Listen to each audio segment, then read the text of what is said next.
आहे माळशेज आणि आम्ही आलोय माळशेजमध्ये फिरायला।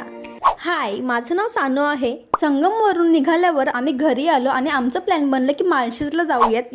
आम्ही निघालो माळशेजला आणि रस्त्यात आम्ही डिझेल भरलं गाडीमध्ये आणि टोकवड्याला थांबून आम्ही हे वडापाव घेतले आणि थोडेफार स्नॅक्स सुद्धा घेतले।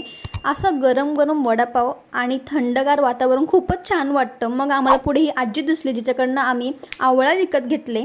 आणि तुम्हाला माहिती आहे का, माळशेजमध्ये कार वॉशिंग सेंटर सुद्धा आहे, ते पण नॅचरल। आता आम्ही त्याच्याच खाली उभे आहोत। ॲक्च्युली रोडच्या मधोमधच पाणी पडतं। माळशेजला आलोय आणि मॅगीचे स्टॉल, मका आणि माकड बघायला भेटत नाही असं कधीच होत नाही।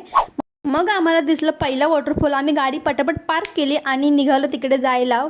वरती चढायचं होतं आणि एवढं सुंदर होतं ना, आम्ही पुढे आणखी काय काय एन्जॉय केले तुम्हाला बघायला भेटेल नेक्स्ट ब्लॉगमध्ये।